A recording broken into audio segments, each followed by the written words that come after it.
Olá, caríssimos irmãos e irmãs, sejam bem-vindos a mais um momento do Meditando com Nossa Senhora, nesse dia 15 de setembro de 2020, terça-feira. Nós estamos tendo a cor litúrgica branca e estamos no 24ª semana do tempo comum. Hoje é o último dia do Meditando com Nossa Senhora, né? Falei que não ia fazer, mas decidi prorrogar. Agora o próximo áudio específico, especial do momento oracional, volta a ser sábado, agora, dia 19 e dia 21 de setembro, segunda-feira. Então volta aos sábados e segundas-feiras, tá? Então todo final de uma semana e depois o começo da semana, um dia depois do domingo, né? Lembrando que hoje é dia de Nossa Senhora das Dores, por isso que a cor litúrgica é a branca, mesmo sendo Nossa Senhora em sua dor, ela não fica vermelha, né? Você nunca vai ver uma festa de Nossa Senhora em que os paramentos do padre, as toalhas do altar e tudo que enfeita o púlpito vai estar na cor vermelha, né? Então, tudo que se refere a Nossa Senhora é na cor branca. Estou com o livro, então, do Sr. Mário Esgarbosa, da editora Paulus, Um Santo para Cada Dia, e eu vou ler um trecho dessa devoção do dia 15 de setembro, Nossa Senhora das Dores, que é uma memória. A sensibilidade de piedosa compaixão do povo cristão está eloquentemente expressa no quadro da Pietà. Nossa Senhora das Dores recebe no colo o filho morto apenas tirado da cruz. É o momento que se reveste da incomensurável dor, uma paixão humana e espiritual única, a conclusão do sacrifício de Cristo, cuja morte sobre a cruz é o ponto culminante da redenção. Mas como a morte de Cristo já está implícita, como em embrião desde os primeiros momentos de sua existência de homem, também a paixão está implícito no inicial, faça-se em mim segundo a tua palavra. Como mãe, Maria assume implicitamente os sofrimentos de Cristo em cada momento da sua vida. Eis porque a imagem da Pietà, típica da arte gótica do Renascimento, que a mais conhecida é a escultura de Michelangelo, exprime só o momento desta dor da Virgem Maria. A devoção que precede a celebração litúrgica fixou simbolicamente as 7 dores da corredentora, correspondentes a outros tantos episódios narrados pelo Evangelho. A profecia do velho Simeão, a profecia do velho Simeão, a fuga para o Egito, a perda de Jesus aos 12 anos durante a peregrinação à Cidade Santa, o caminho de Jesus para o Gólgota, a crucificação, a deposição da cruz, a sepultura. Mas como objeto do martírio de Maria é o martírio do Redentor, desde o século XV encontramos as primeiras celebrações litúrgicas sobre a compaixão de Nossa Senhora aos pés da cruz, colocada no tempo da paixão do Senhor e logo após as festividades pascais.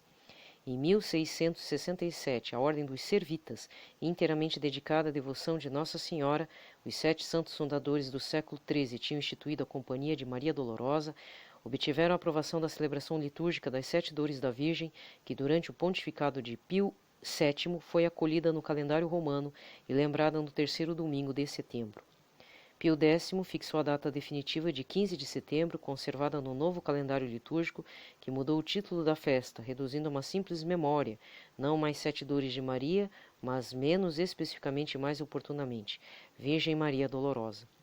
Com este título, nós honramos a dor de Maria, aceita na redenção mediante a cruz. É junto à cruz que a mãe de Jesus crucificado torna-se a mãe do corpo místico nascido da cruz, isto é, nós somos nascidos enquanto cristãos do mútuo amor sacrificial e sofredor de Jesus e Maria. Eis porque hoje se oferece a nossa devota e afetuosa meditação, a dor de Maria. Muito bem.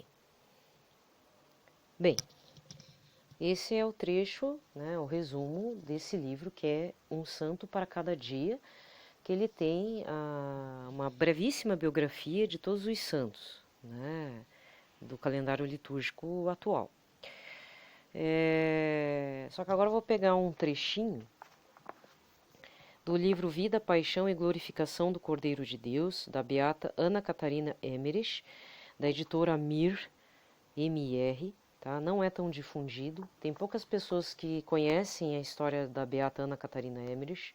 Aqui no YouTube tem um canal católico, tá? Que fala sobre aparições, depósito de fé, sobre relatos de beatos veneráveis, né? Tem inclusive no mesmo canal a pessoa fala de Maria Sima, não sei se é beata também, mas Maria Sima fez muitas experiências com almas do purgatório. Então, não é todo o canal, não é toda referência em espaço católico que a gente conhece algumas histórias, né? E foi a partir desse canal, assim, eu não cito mais ele porque a gente tá com divergências, assim, ele não me conhece, é um rapaz, mas nós temos divergências políticas, então por conta disso eu prefiro não indicá-lo. Mas você já deve ter visto, tá? Porque não é todo mundo que fala, também não vou desmerecer todo o trabalho dele por conta disso, certo? Mas é que ele faz uns ativismos estranhos e por conta disso eu prefiro eu deixo por conta de vocês, por conta e risco, né? Cada um tire suas conclusões. Aí, então, voltando, nesse livro é um depósito de fé. A beata Ana Catarina Emmerich, ela tinha visões e nesse caso ela compilou várias visões que ela teve desde o nascimento do Senhor Jesus, mas principalmente na paixão e morte e no período da ressurreição. Ela tem outro material que fala de Maria Madalena e um outro material que fala sobre Nossa Senhora. Esses dois eu não tenho ainda. Até porque também não adianta ficar comprando e ficar guardando o livro, né? Ou eu leio, estudo, enfim. Ele é um formato diferente do Diário da Santa Faustina, ele tem uma outra forma de escrita, uma outra forma de incentivar a nossa fé, né? Acredita quem quiser, mas ela é beata, tá? Vamos lá. Então eu abri no capítulo 14, na página 442 desse livro. Os últimos anos e a morte gloriosa de Nossa Senhora. Antes de passarmos a descrever a propagação do reino de Deus entre os gentios, pelos apóstolos, juntamos aqui a narração da piedosa Ana Catarina Emmerich sobre a maravilhosa e gloriosa morte de Nossa Senhora. Então, Nossa Senhora estava em Éfeso, depois da ascensão do Senhor Jesus, viveu Maria, segundo a narração, né, do que a beata Ana Catarina recebeu, 3 anos em Jerusalém, depois outros 3 anos em Betânia, em casa de Lázaro. São João, que sempre acompanhava, depois levou para Éfeso, a fim de salvar da perseguição, e ali viveu ainda 9 anos. Então, 3 anos em Jerusalém, mais 3 anos em Betânia, são 6. Foi para Éfeso 9 anos. Então, são 15 anos. Então, Nossa Senhora viveu ainda 15 anos após a ressurreição do Senhor Jesus, segundo o que as visões da Beata, né? Nossa Senhora não morava propriamente em Éfeso, mas numa região onde já tinham refugiado algumas das santas mulheres e suas amigas. A habitação de Maria achava-se numa colina, à esquerda do caminho de Jerusalém a Éfeso, cerca de 3 horas e meia de viagem. Era uma região deserta, com muitas colinas férteis e belas, com grutas limpas entre pequenas planícies arenosas. Apesar de deserta, não era inabitável, pois havia muitas árvores isoladas, de troncos lisos e copas sombrias em forma de pirâmide. Quando João trouxe a Santíssima Virgem para uma casa que lá mandara construir, ali já moravam várias famílias cristãs, e algumas das santas mulheres, sejam em grutas dos montes ou em subterrâneos, tornando habitáveis com alguma construção de madeira, seja em frágeis tendas, só a casa de Maria era de pedra. A Santíssima Virgem morava ali com uma jovem empregada, viviam recolhidas em paz e sossego. João não morava na mesma casa, passava a maior parte do tempo em Éfeso ou arredores. Fez também várias viagens à Palestina. Dava-lhe sempre a Santa Comunhão, ou seja, até essa questão da Santa Comunhão é interessante observar nesse livro, das visões que essa beata recebia. Após a Santa Ceia, isso é relatado, e assim que todos recebem o Santo Espírito Santo no cenáculo, todos os apóstolos começam a fazer o rito da Santa Comunhão, conforme o Senhor Jesus ensinou na Santa Ceia, inclusive São Pedro. Então, São João fazia o rito da Santa Comunhão e o fez várias vezes a Nossa Senhora. Isso é falado aqui no livro. Então, quando fala João fez a Santa Comunhão, deu a Santa Comunhão para Nossa Senhora, fez o rito completo da Santa Eucaristia. E isso é relatado na última ceia com os pormenores. Eles tinham roupas específicas, como os paramentos dos padres hoje. Então eles não vestiam qualquer coisa. Na hora de fazer o rito da Eucaristia, que hoje podemos dizer assim, que é a Santa Comunhão, eles se vestiam, se portavam com roupas mais vistosas, tá? Isso que eu queria... Agora vem a parte que nos interessa. Dava-lhe sempre, então, São João dava sempre a Santa Comunhão, rezava com ela a via sacra, dava-lhe a bênção e recebia-lhe também a bênção materna. No último tempo de estadia ali, vi Nossa Senhora, quer dizer, palavras da Beata, tornar-se cada vez mais recolhida no amor de Deus. Quase não tomava mais alimento. Era como se só exteriormente estivesse na terra e com o espírito no outro mundo. Pareceu não notar o que lhe acontecia em redor. Via nas últimas semanas antes da morte, já muito idosa e fraca, e a criada a guiava às vezes pela casa. Uma vez vi João entrar lá. Tirou o cinto, vestiu outro, que tirou sob o manto e que era ornado de letras. No braço pôs uma espécie de manípulo e no peito uma estola. A Santíssima Virgem veio saindo do quarto de dormir, revestida toda de uma veste branca, apoiando-se sobre o braço da criada. Tinha o rosto branco como a neve, como que transparente. A saudade parecia trazê-la como que suspensa entre o céu e a terra. Desde a ascensão de Jesus, todo o seu ser tinha a expressão de uma saudade infinita e sempre crescente que parecia consumi-la. Dirigiu-se com João ao lugar de oração. Puxou uma fita ou correia. Então se virou o tabernáculo na parede e a cruz que lá estava apareceu. Depois de terem ambos rezado, ajoelhados por algum tempo, levantou-se João, tirou do peito um vaso de metal, abriu de um lado, tirou de lá um invólucro de lã fina e deste um lenço dobrado de estofo branco, do qual retirou o Santíssimo Sacramento em forma de um pedacinho de pão branco. Depois disse algumas palavras solenes e sérias e deu à Santíssima Virgem a Sagrada Comunhão. Por trás da casa, até certa distância, na encosta da montanha, Maria Santíssima fizera para si mesma, para si, uma via sacra. Enquanto morava em Jerusalém, nunca deixara, desde a morte do Senhor, de percorrer-lhe o caminho da paixão, chorando de saudade e compaixão. De todos os lugares do caminho onde Jesus sofrera, ela tinha medido a distância a passos. O amor imenso de mãe extremosa não lhe podia viver sem a contínua contemplação desse caminho doloroso. Pouco tempo depois de chegar àquela região, eu havia diariamente caminhar até certa distância, subindo a colina através da casa, nessa meditação da paixão e morte do filho amado. A princípio ia sozinha, medindo pelo número de passos que tantas vezes contara as distâncias dos lugares onde Jesus sofrera certos tormentos. Em todos esses lugares erigia uma pedra ou se ali uma árvore marcava. O caminho conduzia a um bosque onde numa elevação marcou o Monte Calvário e numa gruta de outra colina o sepulcro de Jesus Cristo. Depois de ter medido deste modo as 12 estações da Via Sacra, percorria em silenciosa meditação acompanhada da criada. Em cada estação da paixão se sentavam, recordando no coração o mistério do respectivo sofrimento, louvando ao Senhor por seu infinito amor, com lágrimas de compaixão. Depois arranjaram as estações ainda melhor, e vi que a Santíssima Virgem escrevia com buril na pedra assinalada a significação do lugar, o número dos passos e etc. Vi também, depois da morte da Santíssima Virgem, os cristãos percorrerem esse caminho prostrando-se por terra e beijando o chão. Aqui eu vou terminando, porque depois segue a morte de Nossa Senhora, e isso eu deixo para vocês, caso tenham interesse. Esse livro, Vida, Paixão e Glorificação do Cordeiro de Deus, da beata Ana Catarina Emmerich, é o livro que motivou Mel Gibson a produzir A Paixão de Cristo. Então, se você que já gostava, sentia muito mexido com o filme, queria saber de onde que saiu da cabeça do Mel Gibson, entendeu? Não saiu da cabeça dele. O roteiro é possível, né? Mas a inspiração, de onde que ele tirou, é a partir desse material aqui, tá? Da beata. Esse livro, ele não é muito fácil de encontrar. Eu fiz a encomenda na Livraria e Distribuidora Loyola. Não é pela editora Loyola. O nome é parecido, mas não é a mesma empresa.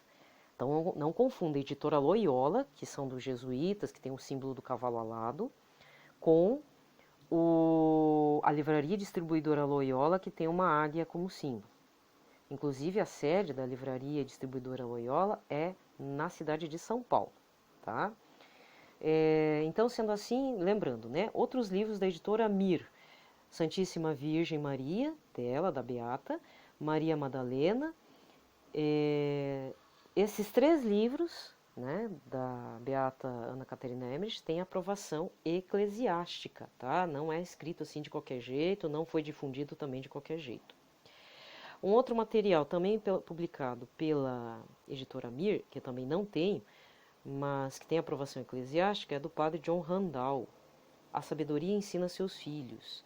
A igreja pode viver seus carismas do Espírito Santo. Como fazem as paróquias tradicionais, devem ser renovadas, etc, etc. Então, para você né, que está com o pé na RCC, esse livro também é bem interessante.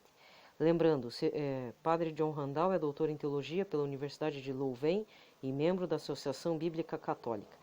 Serviu como membro do Comitê de Serviço Nacional da Renovação Carismática Católica dos Estados Unidos. Tá? Então, geralmente esse material é para o povo que é pregador, que tem um pezinho na renovação carismática, esses livros que eu citei. Tá? Valeu muito a pena, não é um livro barato, esse aqui. Tem, se não me engano, ilustrações de Gustave Doré. Então, são ilustrações assim... E outras ilustrações, tá? Não é só do Gustave Doré. O que deixa um pouco mais dramático, assim, a leitura do livro, tá? Não vou me estender muito nesse Meditando com Nossa Senhora, até porque é o último do mês. Depois eu retomarei lá para outubro, se Deus quiser, né? Se não acontecer nada de estranho no meio do caminho.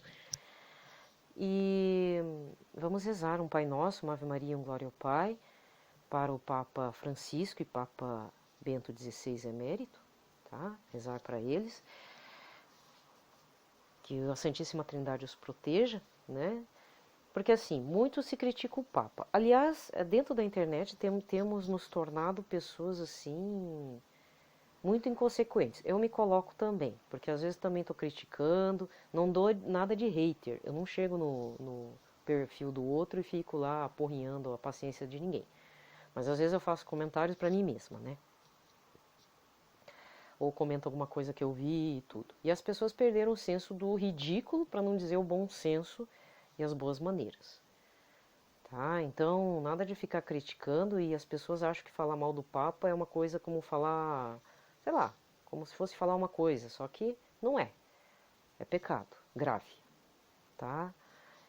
Muitos irmãos evangélicos têm atacado o Papa, né, nesses últimos tempos, e a gente não pode entrar nessa linha, certo? Então, assim, eu fiquei um pouco mexida. Ontem era para ter feito uma coisa melhor a respeito da Santa Cruz e não fiz.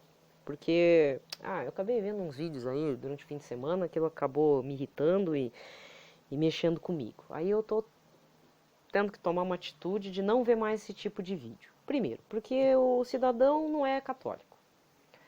E mesmo que fosse católico, também não ia mais ver. Assim como eu já deixei de acompanhar alguns canais aqui do YouTube, né?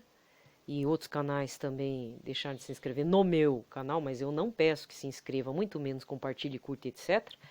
Por quê? Porque acham que eu vou defender a ideologia política deles também. Não é porque eu sou católica que eu apoio o governo atual. Aliás, eu tenho que também dar um recado para vocês. Mas deixa eu terminar aqui e depois, se eu não esquecer, vou dar um recado de uma notícia relacionada agora ao ministro, né, que é o general Pazuello, para mostrar, esfregar na carinha de vocês, para quem quis votar nesse governo achando que não ia rolar, que ia ser impedido todos os projetos contra o aborto, né? Porque se não é um governo abortista, pois eu vou provar por A mais B e C que vocês estavam totalmente errados, até porque a dinâmica de tudo que dizia nas pré-eleições dizia que ia ser isso mesmo. Iam enganar todos vocês, fazer todos nós de pato, tá? Né? Vocês não gostam, mas eu tenho que falar, porque a verdade é essa, e é bom investigar, porque se caiu no noticiário comum, é porque a coisa já está bem avançada, e eu já vou explicar o que é. Tá? Então a gente vai rezar para o Papa. Todos os papas tiveram seus momentos difíceis. Então, por exemplo, um dos papas que tiveram um contexto bem complicado foi acusado até de papa do Hitler, por algumas alas, aí, inclusive da linha judaica, Papa Pio XII, né? E tem aparições, tem um relato do Padre Pio que viu, na hora que Papa Pio XII faleceu, diz que viu ele indo para o céu. Quem sou eu para ir falar ao contrário, né, gente? Então não adianta a gente colocar o Papa, criticar ele de todas as maneiras possíveis, mesmo ele fazendo coisas que nem eu já falei, eu não concordo com algumas coisas que o Papa fala, algumas intenções dele, mas o Papa está inserido num contexto político, econômico, social. Eu não sei quais são as influências que ele sofre, né? Não tem como saber, certo? E ainda vem o povo, desculpa falar, enchendo o saco do Papa. Não tem condições de negócio desse, né? Então vamos rezar para ele, para o Papa Emérito Bento XVI, né? Que também é a nossa obrigação. Então, pelo sinal da Santa Cruz, livrai-nos Deus, nosso Senhor, de todos os nossos inimigos. Em nome do Pai, do Filho e do Espírito Santo. Amém. Oremos pelo Pontífice. Oremos pelo nosso Pontífice, Papa Francisco, mas também não esquecendo do Papa Emérito Bento XVI. O Senhor o conserve, o anime e o torne feliz na terra e não o entregue ao poder dos seus inimigos. Pai nosso que estais nos céus, santificado seja o vosso nome. Venha a nós o vosso reino. Seja feita a vossa vontade, assim na terra como no céu. O pão nosso de cada dia nos dai hoje, perdoai-nos as nossas ofensas, assim como nós perdoamos a quem nos tem ofendido. Não nos deixeis cair em tentação, mas livrai-nos de todo o mal. Amém. Ave Maria, cheia de graça, o Senhor é convosco, bendita sois vós entre as mulheres, bendito é o fruto do vosso ventre, Jesus. Santa Maria, Mãe de Deus, rogai por nós, pecadores, agora e na hora de nossa morte. Amém. Glória ao Pai, ao Filho e ao Espírito Santo, como era no princípio, agora e sempre. Amém. Muito bem. Tá, qual que é a notícia do General Pazuello? A última notícia, né, porque eu estou gravando este áudio do Meditando com Nossa Senhora no próprio dia 15 de setembro, terça-feira, né, de manhã, então hoje não está atrasado ainda, vou disparar daqui a pouco esse áudio. Que ele foi efetivamente considerado, colocado como ministro da Saúde, porque até então ele estava como interino, né? Certo? Beleza? Muito bem. Mas qual que é a notícia que ninguém falou? Agora eu não me recordo se foi na Folha de São Paulo, porque eu acompanho a Folha. O bom senso exige que a gente acompanhe as notícias do governo, mas também a gente acompanhe os veículos críticos a esse governo. E as pessoas começam a ter ativismo e colocando isso em nome de Deus, e isso é um péssimo testemunho. Porque isso dá a entender que, além da gente ser católico, a gente é burro. Entendeu? Até porque, com relação a esse ativismo, esse extremismo xiita, desculpa estar falando dos xiitas, mas esse extremismo sem sentido, cheio de ativismos e ideologismos, ele atrapalha no bom testemunho católico. Depois não vem perguntar por que a gente é perseguido por qualquer coisinha e por que é xingado na internet. Tá? Bom senso. Tem que ter senso de realidade também. Tá? Senão vai fazer a via sacra como Nossa Senhora fez, segundo a beata Ana Catarina Emmerich. Já faz o seu coração ligado ao coração de Deus. Aí sim. Faz jejum intermitente, tá? Faz que nem o exemplo de Nossa Senhora das Dores. Vai lá. Porque senão você não está dando testemunho de nada. Você não está nem fazendo relação, tendo intimidade com o Senhor Jesus lá no reino dos céus, e muito menos fazendo uma boa relação aqui com os irmãos na terra. Aí vira essa bagunça, né? Isso é uma crítica que eu estou fazendo.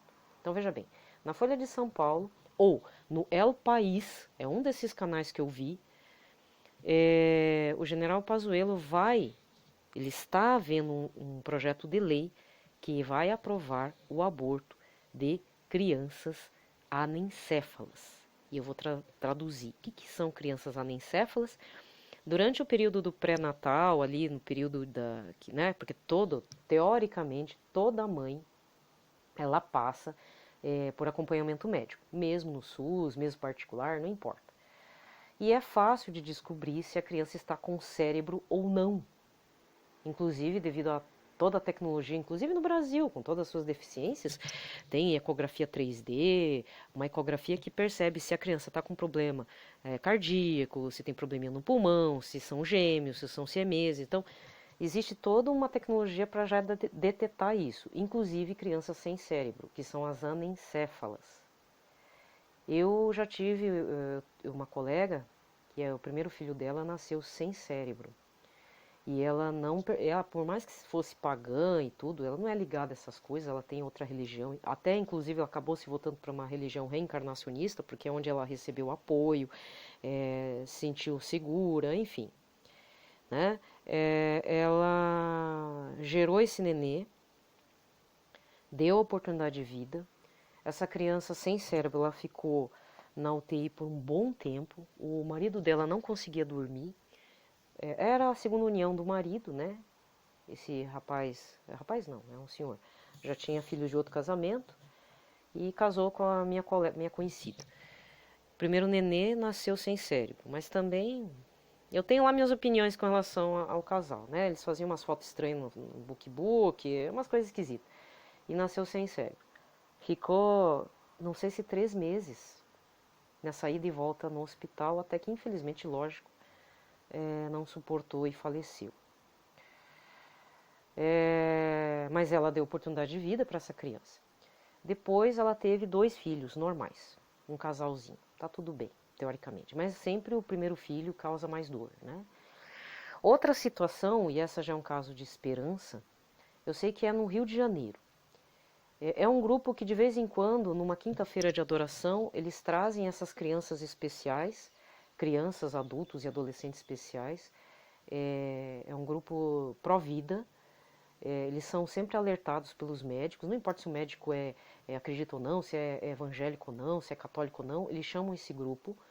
E faz uns 2 anos que eu vi uma quinta-feira de adoração com a participação deles. Eu esqueci o nome da comunidade, parece que é uma comunidade de vida, e criam essas crianças com deficiência mental, visual, físico, na fé em Cristo, e eles têm é interessante observar como a graça do Senhor age neles. Eu sei que é no estado do Rio de Janeiro, e esse senhor que coordena essa comunidade diz que recebeu o chamado de uma médica evangélica, falou, olha, tem uma criança que nasceu aqui, está sem cérebro, e eu sei que vocês acolhem, né? E, enfim, essa doutora conhecia o trabalho deles. Diz que esse senhor abandonou tudo, correu lá para o hospital, bebê, né? Diz que pegou assim um bebê, falou, eu não sou tua mãe, mas eu vou pedir que o Espírito Santo dê a vida para você, né? E pela vontade de Deus você possa viver. Essa criança sem cérebro, eu não sei quantos anos já tinha, não ficou 3 meses e morreu, até aquele momento estava viva, sem cérebro, hein? Então não é pela graça do Senhor. Então existiam outras situações lá que realmente era de cair o queixo. Mas como, né? Eu esqueci o nome. No dia que eu lembrar, eu trago para vocês.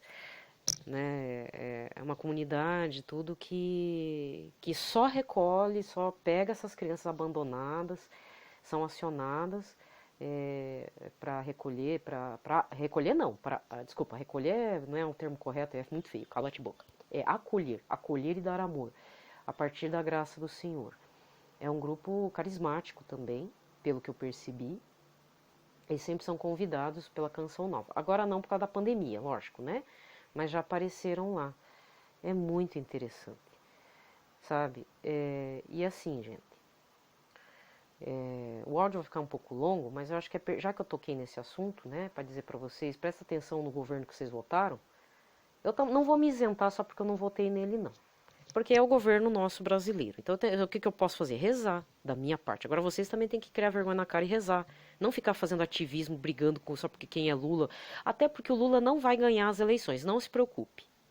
Vai ser que nem as eleições dos Estados Unidos. Vão colocar um mané qualquer lá para a oposição e, se bobear, o Bolsonaro vai ganhar de novo, para a minha tristeza pessoal. Sabia? Por quê? Porque quando a gente já conhece a pessoa... elege ele mesmo, porque vai ter que ter presidente, não é mesmo? Então é melhor já colocar aquela coisa, aquele coiso que a gente já conhece, de colocar um cara pior ainda, ou sei lá o que vai fazer. Tá? Entendeu? Só que eles estão fazendo tudo debaixo dos panos. É isso que eu quero deixar alertado, para depois não vir chorar as mangas perdidas. O general Pazuello já está verificando uma lei para aprovar o aborto de crianças anencéfalas, tá? Então isso aí que aconteceu com a menina de 10 anos, vai acontecer coisa pior.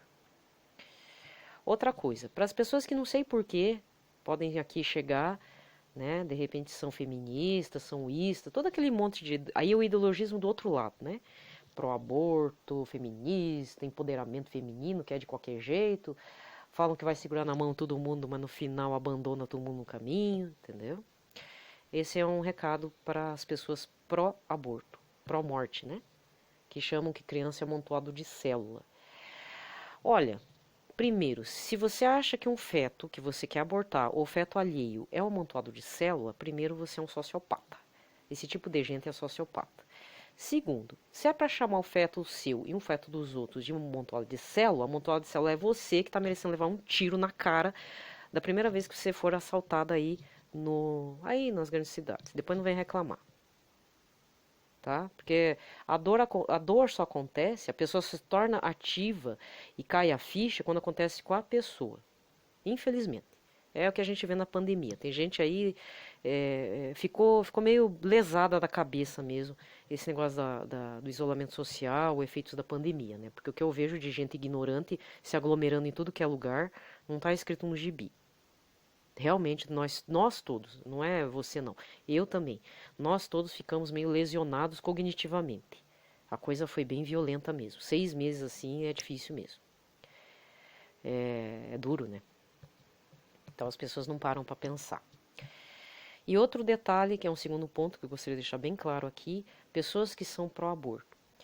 Quando você for defender, principalmente aquelas pessoas em cima do muro, que essa é o pior tipo de gente. Porque uma hora apoia, outra hora desapoia. Sabe como? Não sabe que lado que fica. Então são de mente, como diz o povo, o antigo, os de cabeça fraca. Então esse vai o aviso para as pessoas de cabeça fraca. Antes de vir falar e apoiar o aborto, comece a acompanhar, não campanhas de vamos salvar o cachorrinho, encontrar o cachorrinho, castrar o cachorrinho, não. Faz um propósito assim. Veja só campanhas de pais que lutam pela vida de seus filhos, como no caso de crianças com AME, AME, que é aquela famosa distrofia muscular, que a criança nasce e começa a ter problema, porque é neurológico, né? Então tem problemas musculares, não anda, não se desenvolve direito e precisam de uma dose que custa 12 milhões de reais. Você veja o tamanho do empenho de pais para tentar salvar seus filhos, principalmente filhas, né, meninas, nessa situação. E outras situações também de distrofia muscular, que aí atinge meninos, porque infelizmente é genético. O medicamento é extremamente caro, porque praticamente é um medicamento baseado na nanotecnologia. Faz com que um vírusinho, uma bactéria, alguma coisa, vá e transforme um processo lá do cromossomo, sei lá o que, para poder reverter a doença. E ainda assim, às vezes pode não ser que reverta, pode ser que deixe sequelas, mas mesmo assim, o grau de satisfação desse medicamento, que eu esqueci o nome, tem atingido resultados muito satisfatórios, mas tem que ser feito até num prazo X. Tá? Então é esse o desafio. Acompanhe para ver. Agora pergunta para esses pais se eles querem abortar, matar a criança ali. Não querem matar a criança. Eles não querem deixar sem tratamento. Apesar que há situações, né? Teve um aqui que virou caso de polícia. Os pais estavam fazendo uma campanha, muitas celebridades doaram tudo. O que aconteceu? O pai deu uma surtada. Isso foi antes da pandemia. Isso acho que foi no ano passado. O pai deu uma surtada. Sumiu com o dinheiro, acho que deu 1 milhão e pouco. Não sei se é o caso de AME, se era outra doença. Eu sei que o homem gastou o dinheiro, abandonou a família. Por quê? Porque logo em seguida o menino morreu. Então provavelmente o médico tinha falado alguma coisa, o pai dessa criança simplesmente deu uma surtada, roubou o dinheiro da própria família. O cara foi preso. Como não, né? Então acontece isso também, né? Só que a grande maioria dos pais lutam pelos seus filhos. E não é porque você não vê a criança nascer e chama de um amontoado de célula que te isenta de um assassinato. Certo? Tá claro? Então, se alguém um dia falar alguma coisa, não fique colocando o nome do Bolsonaro, não, porque esse daí não vai defender nada, não, viu? Já está acontecendo aí com o ministro novo da Saúde. Vai procurar sobre essa questão do projeto de lei para eliminar fetos anencéfalos. Ai, mas vai nascer sem cérebro. É, mas dá tempo de batizar a criatura. O que é? Dá para batizar até na sua barriga.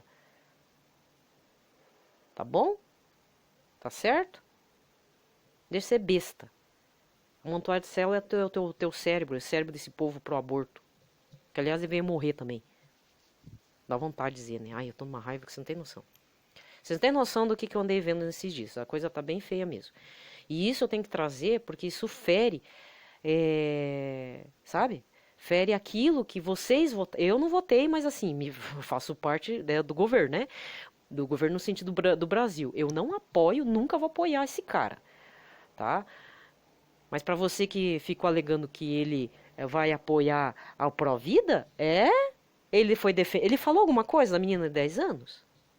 Ele que falou? Não, quem falou foi o Mourão, né? Foi o general Mourão. Ainda falou, não, foi necessário. É porque não é tua filha, né? Não é tua filha, não é tua neta que tá ali, né? É muito fácil. E eu tenho lá minhas dúvidas. Eu acho que quem governa o país não é o Bolsonaro, é o Mourão mesmo, nas entrelinhas. Acorda pra vida, viu, gente? Acorda pra vida, católico. Deixa de ser besta, tá? Vai se informar melhor. Em vez de ficar vendo videozinho de memezinho dando risada por aí, vai ver o que o governo tá fazendo nas entrelinhas. Vai lá ver. Pronto, falei, tá? Tá certo? Então hoje é o último vídeo do Meditando com Nossa Senhora, eu tive que trazer isso. Gente, não esquecendo, vejam lá no canal Apostolado Petrino o que aconteceu com o Padre Paulo Ricardo. Não é nada de grave, ao contrário, mas é uma situação que eu nunca tinha visto em lugar nenhum, tá? Tem um vídeo de 1 minuto lá, diz que um anjo apareceu para virar a página do missal dele lá, do rito eucarístico. É bem interessante mesmo. Mais interessante é ver a carinha do seminarista. O olho, o zoinho do rapaz estralou assim. É bem interessante, tá? Nem tudo é tão ruim assim, né? Mas fiquem de olho e movimentos pró-vida. Parem de ficar batendo o pezinho, difamando a vida das pessoas. Vai lá difamar o ministro. Vai lá, vocês têm peito para ir lá reclamar. Vai lá. Tá? Tá bom? Fechou? Da próxima vez aprendam. Porque a tendência, eu vou ser bem franca em falar, gente, daqui a alguns anos, acho que não sei nem se vai ter planeta de verdade. Porque as mensagens de Nossa Senhora de Anguera e de outros lugares aí, de novo, ela tá falando, ó, o que vocês tiverem que fazer, façam agora. Aí, de novo, meu Deus, que medo. Que os anos de tribulação virão, né? Então, o que vocês têm que fazer, façam. Vai resolvendo, aparando as arestas aí, porque depois não vai ter amanhã. Um abraço, fiquem na paz de Cristo, na proteção da Sagrada Família.